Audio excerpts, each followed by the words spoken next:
Bowser is nothing if not persistent. Look at him!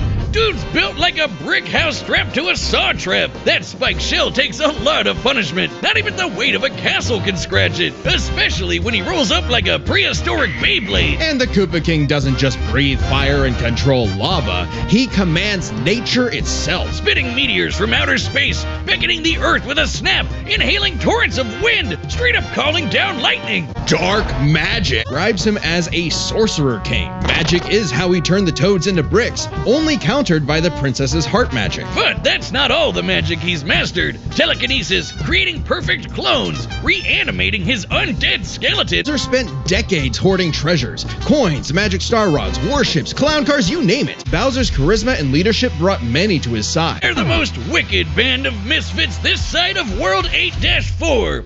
The Koopa Troop, an army spanning multiple territories across the Mushroom World and beyond. Goombas, Koopas, the Troopas, and the others make up the infantry. Some with wings, some in shoes, and some even in race cars. Piranha plants, bloopers, and Lakitus use their surroundings to get the jump on unsuspecting prey, by land, sea, or sky. Boos, Shy Guys, sentient bombs with feet, and more. It was imperative for Bowser to nurture a unit that covers their own vulnerabilities. For example, Kamek and King Boo both have magic, but Boo has battlefield control with illusions and destabilizing dimensions, while Kamek focuses on buffing allies, canceling enemy powers, summoning anything he desires, or swapping my items to screw up my Mario Party lead. Speaking of items, most of the minions can use pretty much any power-up Mario can. The Goombas make frequent use of Tanuki tails, and Bowser can really get into the cat roleplay. His kids, the Koopa League. Bowser took them in and even trained them in dark magic. Nepo baby, Bowser Jr., captain of the Koopa Troop. But really, the king is very protective of his kids. If the fam's in trouble, he can will himself to transform into a giant kaiju, all to crush whatever bullies talking smack. Maybe a little overkill.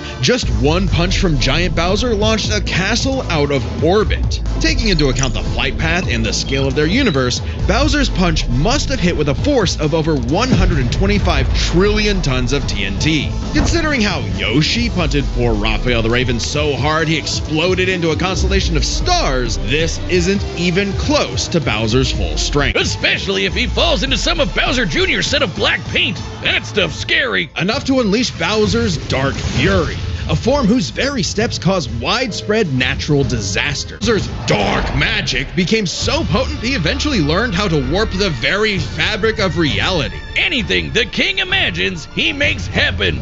He turned all of Yoshi's Island into a storybook. And remember those painted worlds in Mario 64? Yeah, he made those. He stole ultra-powerful items like the Wonder Flower, which can mold reality like Play-Doh, and the Dream Stone, which can be used to wish someone out of existence. But his most iconic thefts are those big shiny power stars. Don't judge a book by its cover. Infant power stars, aka Lumas, can become whole galaxies. They also ferried Mario across the universe in 3 seconds. That's 489 quadrillion times light speed. Obviously, the Big Daddy Grand Stars are even crazier. Bowser used one to power his space king. Grand Star was freed. It caused a chain reaction that destroyed the entire universe via a massive black hole. Thanks, Space God, that Rosalina showed up to save the day. Not that Bowser needed saving. He's been swallowed by another black hole and thrown into a star that went supernova. They worked together, they legitimately conquered most of the known universe.